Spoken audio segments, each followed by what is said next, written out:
Well, it sounds like conspiracy theory, except it isn't. And that's that if you look at the ethnic and cultural distribution of management in the um, administration, and you look at that trend back through history, you'll see that the goal was to reconcile with Russia for a long time, and it switched over to maintaining irreconciliation with Russia for a long time.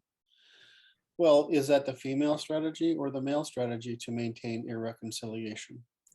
Well, what's in the ancient past, we said we won't interfere with Germany because they keep the East at bay.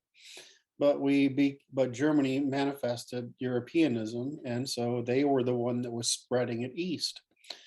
Well, Russia, of course, spread largely east, but then it wanted to spread west because, of course, they have the same kind of insecurity problem that the French have. Yes. And so they've tried to conquer a more advanced civilization, which we objected to, when we didn't object to them conquering less advanced civilizations. Because conquering a less advanced civilization, assuming you're actually trying to modernize them, which the Russians did, is simply increasing the capacity of a group to cooperate at larger scale, despite the fact that everybody who's already working at cooperation at their present scale is 90% rent seeking and corruption, right? And so it's okay to expand your territory into, that's what colonization is for. It's to increase the rate of cooperation, right? And so Russia did that. And then, of course, they got hit by the communists. And then the Germans said, we can't have any of that here. So, Yeah. the problem is you have civilization spreading east, and the most eastward civilization, Russia, trying to get rid of the Mongols, right? And every other freaking terrorist group that's been trying to conquer Europe. So it moved from Germany being the East Bay to Russia keeping the East Bay. The problem is that Russia tried to turn its focus eastward and westward instead of eastward. When, frankly, we would all be better off if Germany had won the First World War and brought Russia into the fold, and so would Russians. And we wouldn't have lost a century with Eastern Europe. Now, the Russians have a real problem, and that's that for Europeans, because we are the civilized people and civilization is moving eastward toward the center, and now with China, it's moving westward toward the center, because the center is the uncivilized, right? It was the backward people. And so, where was I? The Chinese are moving west, the Russians are moving east. No, right. So they're moving east. So the problem was the Germans were in fact moving east and had domesticated Eastern Europe. And they had, and the Ukraine today was domesticated by Poland and Austria, not Russia, right? And so, and even though they say the foundation of the Rus is in Kiev, well, the foundation of the Rus was in Kiev, but the Mongols eradicated it. And today's Russia is born not out of Rus, but of Muscovy, right? And that area. And so they are trying to justifiably increase their security. And if they want to increase their security, Kazakhstan, they had the chance for Mongolia, they wouldn't take it, and the rest of Siberia, fine, because they're less evolved people, civilizations. They're less able to cooperate under reciprocity because they're more prone to corruption, which is what low trust does. Right. So, what I'm seeing here is this pattern of Russia not understanding its place in the world as a legitimate eastward expansion of Europe, but an illegitimate westward expansion of Russian influence. We no longer need to domesticate Russia like Germany did, right? We no longer need to domesticate rural Russia like the Swedish did, because really it's Sweden went east and Denmark and Norway and the Frisians went west, right? So that's how this Viking thing worked. And so we don't have to domesticate Russia anymore. But Russia doesn't understand this. They don't understand the natural evolution of civilization as a function of cooperation.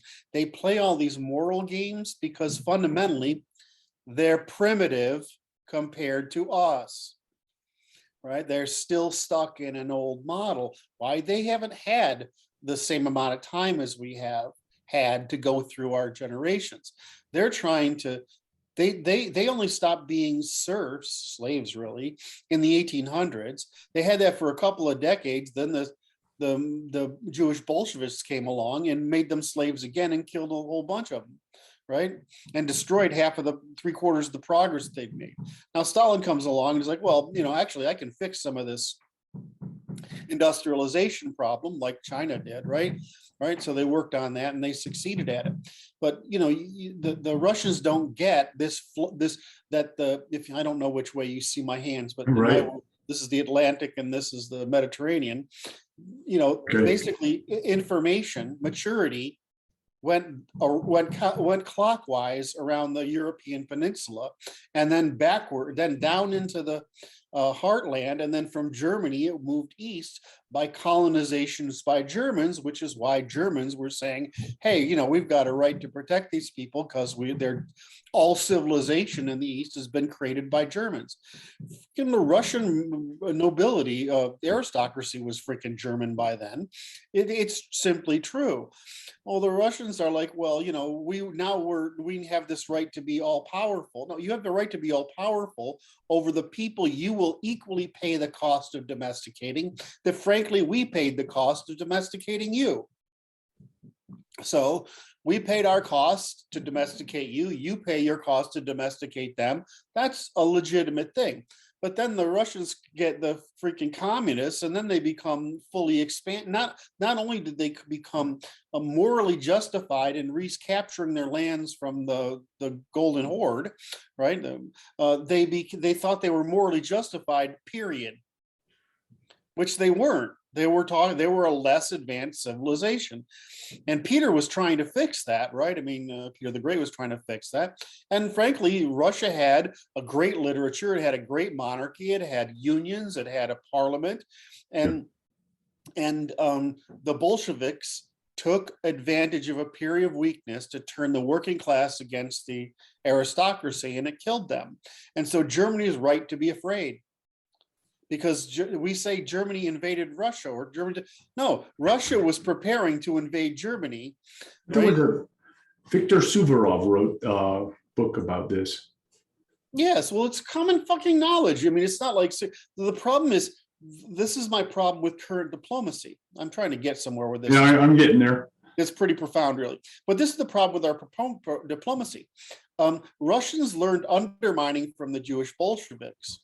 They learned delay and deceive, right? And so, right, a lie and deny, right? So it's you move your stuff closer to the border while you lie and deny, right?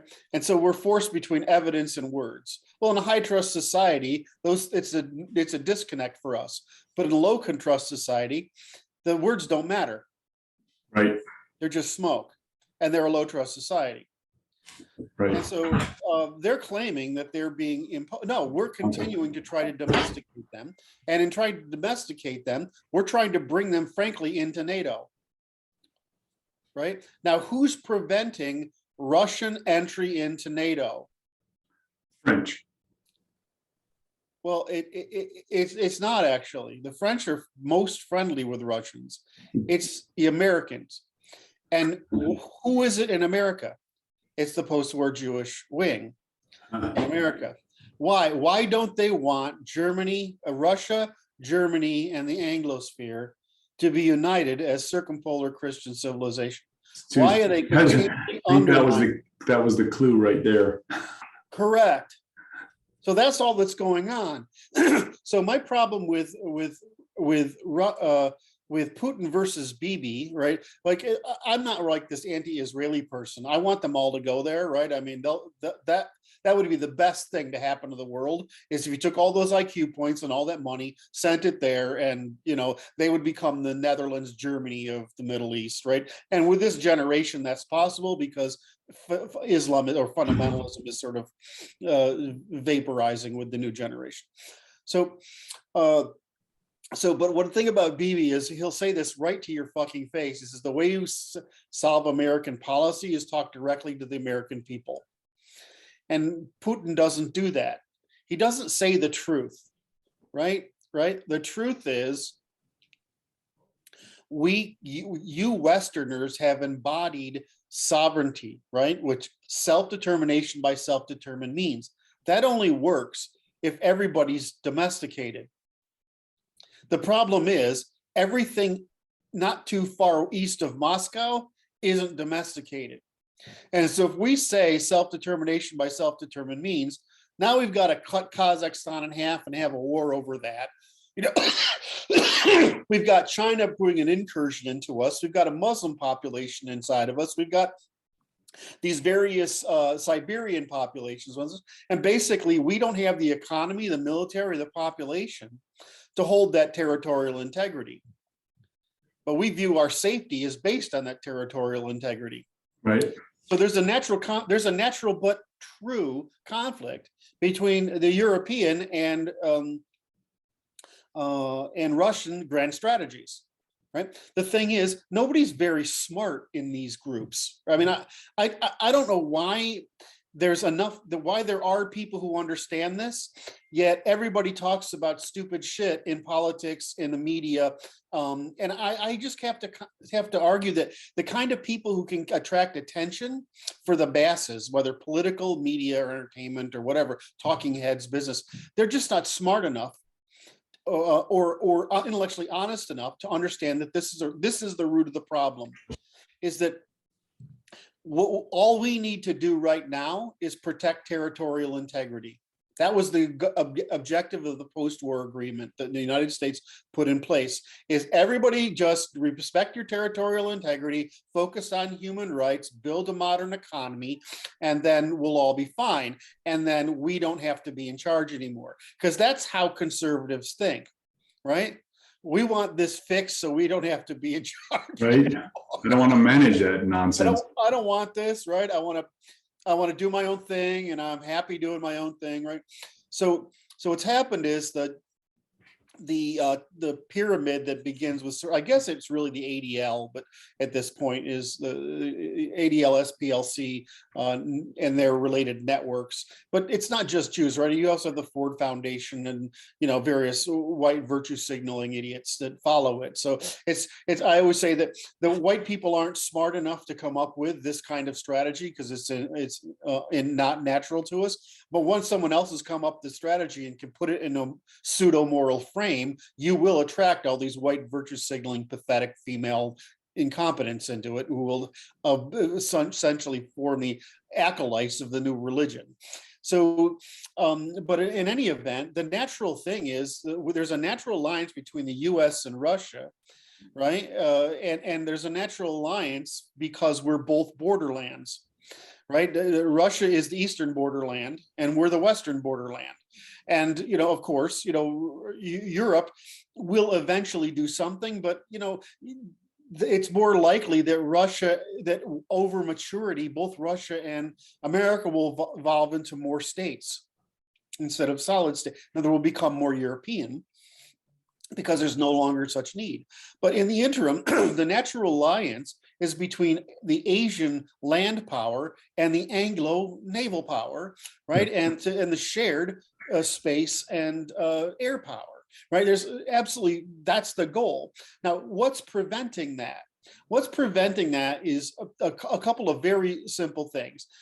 Americans are naive, optimistic morons almost all the time, right? It's great having you. It's like the good bully, right? I mean, it still doesn't know what it's doing. It's full of good intentions and does the wrong thing most of the time because it believes the rest of the world is as utopian, idealistic, high trust, and optimistic as they are.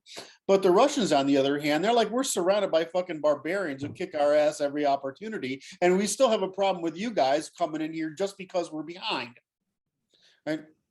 So from the Russians' perspective, they can't negotiate truthfully because they feel two things.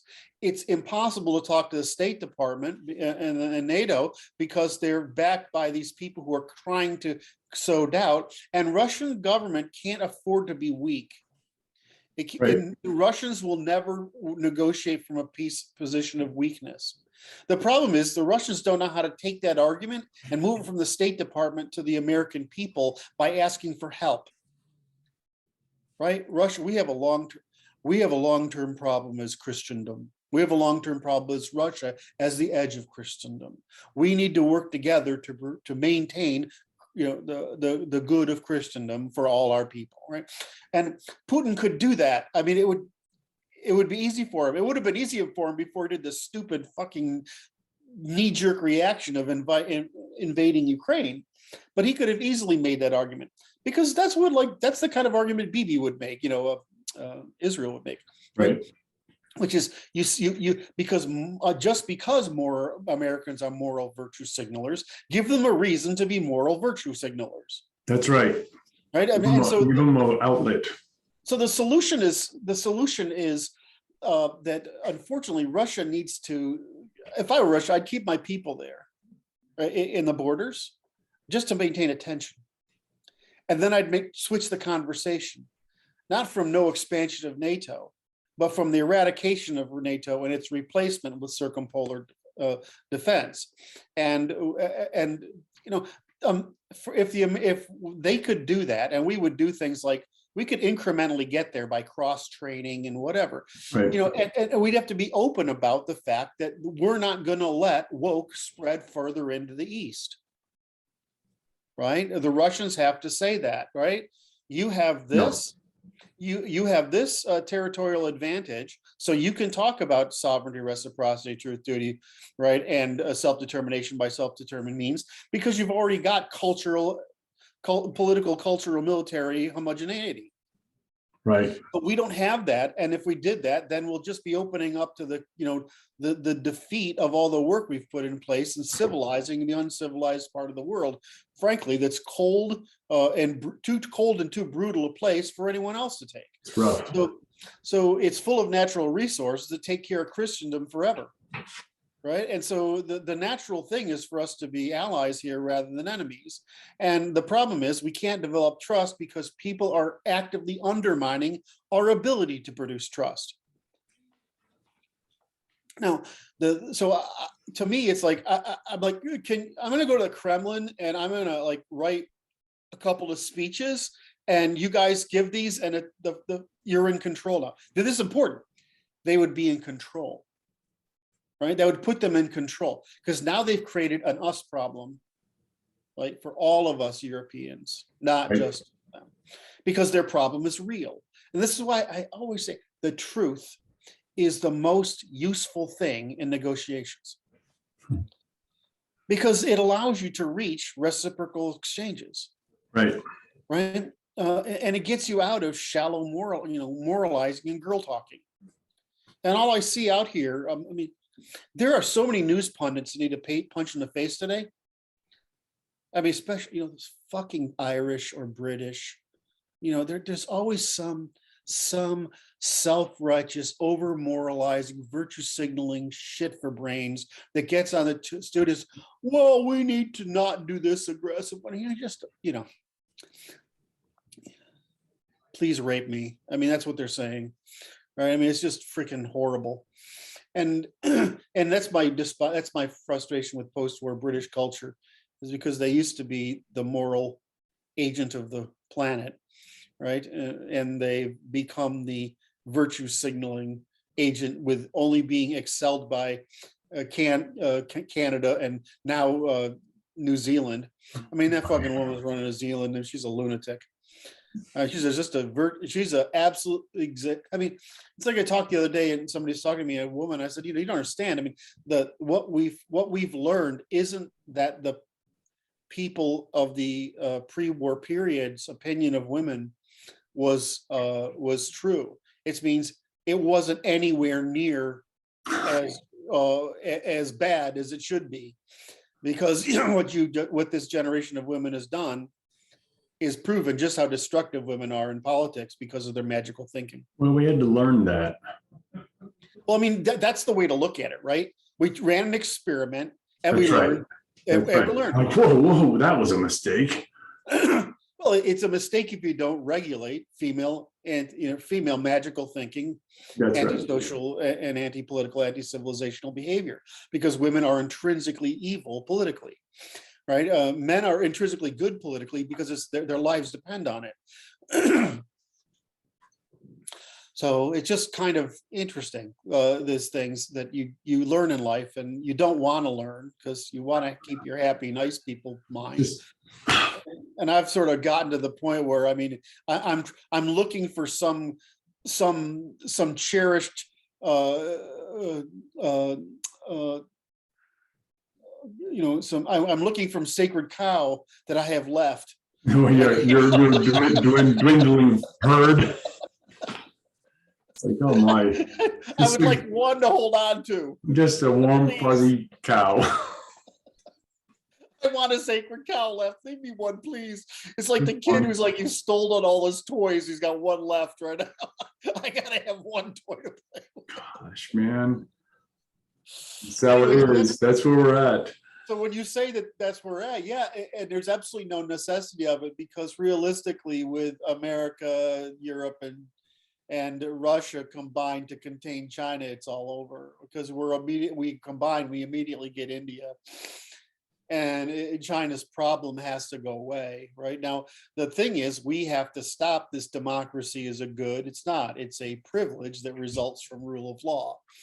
Right? In other words, it's a luxury that results from the military working hard to create a professional bureaucracy that can impose rule of law. Right? That's your democracy is your reward. It's your feel-good reward. Yep. And it has to be, it's only a feel-good reward because honestly, it's not a very good method of governance. Right. And so, but if you want that luxury, you can buy it. You can buy it by producing a high trust society. But we can't hold this illusion that anybody can just adopt this stuff without going through the evolutionary processes of a military that develops a national ethic of group over the individual or family, of professional bureaucracy that extends the group over the individual or family, right? And implements rule of law that treats everybody equally, regardless of the individual or family or tribe. So you have to develop that Markov chain, that evolutionary progress, because everything's anchored on the first principle of, can you fucking trust each other? And democracy is the end result of, can you freaking trust each other? But even then, as we've shown, democracy only works if you've outlawed lying. Because what's happened in the 20th century is we've basically created permissibility for the female method of lying across the entire spectrum. Whereas if we suppress that. Well, did we create that? No, I think that the way I view it is you had a loophole in your law that was exploited by opportunists who are professional at this kind of lying. Exploitation. Yep. So that's my understanding. And so what I don't want to have happen is what I see happening, which is, I mean, you see everybody catching on now, but it's like, okay, Russia, Iran, China, Russia, Iran, China, Turkey. I mean, this all, God knows who else, right? I mean, this all goes.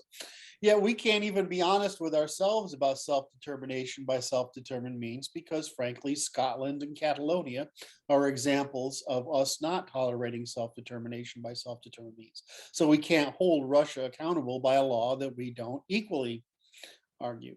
So, I mean, the answer is that, yeah, you want self-determination by self-determined means, but only if it doesn't weaken the group. It actually increases the strength of the group by creating parallel markets for the production of the competitive production of excellences. So it's not, the solution to the present crisis is actually really easy. But we have an entrenched bureaucracy with a hostile ethnic minority that's trying to maintain, to prevent the development of consistency, cohesion, and unified purpose behind the European people from Australia to New Zealand to Australia to America to Canada to Europe to Russia, right? Deep state. Right, well, we have a deep state that's doing that, and the deep state is overpopulated by a hostile minority and people who agree with them. Because what's happened is, as you said, we've overproduced a pretentious elite. Well, they're not elites, actually. We've overproduced and oversupplied pretentious elite, and we've overinvested in what we call a managerial government, when it should be a manager. The purpose of managerial government is either to actually produce results, right? Which by integration with the economy, which is what frankly the the Nazis and the Chinese do. We forget that Elizabeth created this great Anglo-European thing because she was weak. And so the commercial sector got loose, but the commercial sector got loose in a different world than our commercial sector lives in today, right? It had an infinite advantage. So we're back to the problem where you need unified state R&D, right? Unified state capital and private sector use of capital. Because government is bad at using capital and private sector is good at using capital. But the private sector can't accumulate strategic capital because the time preference window of returns for the private sector is shorter than the time frame or time preference of people of the government. The government can think in terms of centuries. You can't think in terms of you got to think in terms of quarters and years and 3 years, maybe in the private sector. Some investors can think in terms of 5 or 8 years, maybe 10 at the most, but no longer than that. But it takes 12 years just to implement a policy, and to make sure it grows, right? It takes more. Now it's different for your Chinese has shown all this stuff, but all they're doing is importing, not discovering. So for us, the problem is we have to discover as well as execute. So our understanding of our own government and its functions and how it needs to operate is it's essentially we're still living in the Second World War. Well, that's the I call this the post-war settlement, right? And it's like, okay, it just goes to neural economy. Everybody wants to use the old lesson, since to learn the new lesson is too much work. Yes, that's all. Well, and you have people who bet their careers on the old lesson, which is the entire deep state, right? They don't want to change. It's like this bankruptcy it's got to hit them hard to make them change. They have to feel actual pain. Well, that's the problem, is states are really good at absorbing pain because it's very hard to inflict pain on them. But it's a great example of Carl Icahn has this speech he gave about buying the company that built railroad cars. And there was the production office in one part of the country, like Indianapolis or something. I don't know what, it's heartland. Right. And they make the railroad cars, which it turns out to be a pretty clear business, right? And then in New York, there's 12 floors of people who demand reports and provide information, whatever. And so he goes in, and I keep telling people, all business analysts work the same way. You've got a yellow paper, you draw lines. Right. Right. It's the way I do it, like everybody else. Well, Carl Icahn goes there and he says, well, I spent time on third floor, fourth floor, and then I went up to these floors. And I'm doing all this stuff and I can't figure out what these people do. And I asked their CEO, well, he says, well, it's really, frankly, what we do is kind of arcane. And of course, that's a fictionalism, right? You're begging a fictionalism. So it means justification, you mean? Right. Yeah. It's like I've had people tell me that before, and I think I've told you this story before, but I just go find enough whiteboards to draw their entire business process out, right? And then I bring in them there and show it to them, and they're usually horrified, right? Because if you explain to them what's actually going on in their business, you realize that 9/10 of it doesn't matter, Right. right? You know, it's like my friend went into the banking, one of the big banks, right? And they were doing is a particular department, doesn't matter which one right now, and he wrote the software to help, did the analysis and wrote the software for this one guy. This is a one guy project, right? It wiped out the entire floor of jobs. Wow. And then he got fired by the woman who hired him for eliminating all her empire. Right. Well, so Carl Icahn goes in, he looks at this building, and he goes to the production guy. He says, if you get rid of that 12 floors, I can get rid of the 30 people in my business that supply them with the information to not do anything with. Right. Right. And You're going to save me money. Thanks. And so he's like, well, he goes through the additional steps. He hires a consultant, people like my company, right, to come in, and they give him the book, because that's what you do, right? You need to deliver value, so Right. you give a book. And I tend to do it on posters, and right, but they give him a book. So they give him a book, and Carl says, I'm not going to read this fucking book, right? So just tell me. He says, well, he pays them. They tell him, he says, frankly, they don't do anything. We don't understand what they're really doing here anyway, because it doesn't appear they're doing anything. And so he fired them all. He gave them severance and all, but he got rid of all those people, and it didn't make a damn bit of difference, right? Right, 12 floors of people in a A-class space, and plus he said I made $10 million reselling the lease, right? And so I mean, Right. but that's what the government needs right now. Now, people don't know this, but my grand uncle, James Doolittle, that you probably heard of as bombing Tokyo, he was a pretty smart guy, right? I mean, this is not some schmuck, right? That's very interesting. Eisenhower had him go into the military and do that kind of review on the military. And it was interesting. He came back and he's basically says, yeah, it's fucked up, but really it's not that bad. This is where the idea of the military industrial complex comes from. Okay. So, it's like when people say, what would you like to do if we actually obtained the ability to implement the Constitution? I said, I'd either want to be in charge of reforming the justice system or reforming the financial system. I think there are other people who could look at this and reform the justice system.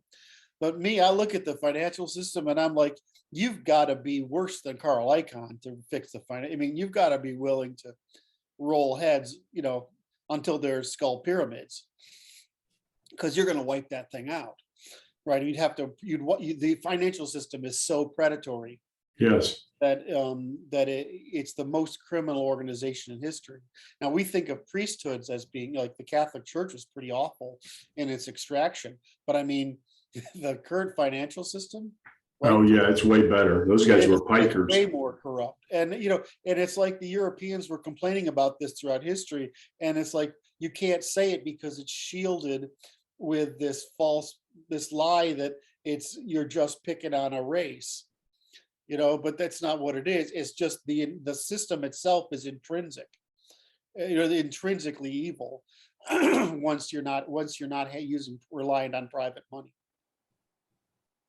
Anyway, so I've used up 35 minutes, and I wanted to cover the Russians. You brought it up, so I wanted to cover up what's the real issue behind the Russian strategy, is that they can't tolerate woke moving east, right?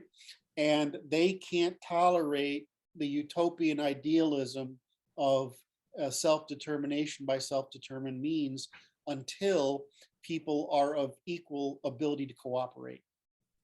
And right. In other words, you don't just let the wild animals out there so they can come and attack you, which is how Russia sees it. And they're right. They're not wrong. So again, the problem is Russia feels like speaking truthfully is weak. And the Russians haven't learned how to talk to the American people. And it would be, I mean, Putin was the most powerful politician in the world until 2013. If he hadn't blown it then, right, he could have made it. So that's my argument, is that Russia needs to be in control because they're the only one who, despite being the one who least is willing to speak truthfully, it's the truth of their problem that makes it possible for them to make the moral answer and to ask for help in solving the problem for our civilization. And if Our he comes mutual out, interest, right? yes, and he can do that. So that strategically, that's what I would do. And he has the ability to stay on message because, right. And the problem is, if we don't agree with that message, he wins the moral argument too. Does that make sense? Yeah, You can't refute that moral argument. So it's like, you know, unfortunately, you know, he has the capacity to win. He's actually, in the sense he means it, he's in the right, Mhm. because he doesn't see woke any different from Nazism. I think that is not inappropriate. Right. And so it's the same thing. He doesn't see woke different from Bolshevism. Nope. He sees all these things as cancers that, and he's trying to preserve family as a central purpose of government. That's what he's trying to do. It is right? the basic elemental building block of all civilization. So he doesn't want this shit moving east. And neither do the Poles and the Hungarians, the Romanians, or anybody else. They all know better. They all know better. Right. But when you've got the French and the Jews originate this stuff, right? And you've got the Americans who are stupid moral virtue signaling, you know, spiralers, and, you know, with the most utopian. I mean, why do you think freaking fundamentalism is still alive and kicking in America, right? It's because the fucking wackos all moved here. Right. So we've got this utopianism in the American dream. We've got utopianism in the Constitution. We've got utopianism in Christianity. We've got these trifecta of utopianism. Plus, we have the illusion that we're the ones that won the Second World War rather than the Russians. So Yeah. we have all these illusions, right? They're just propaganda lies. They're basically a cult, right? A religious cult of utopianism. Well, the benefit of that cult is it makes you work really hard, you know, and have very high trust. In other words, it lets you take risks and it helps. So there's benefits to it. But, you know, there's a difference between that and your grown-ups who actually manage your country, talking about things like world wars, who are Right. playing fucking children's games because they're too fucking stupid to know the difference. So anyway, that's my rant. That was a very good one.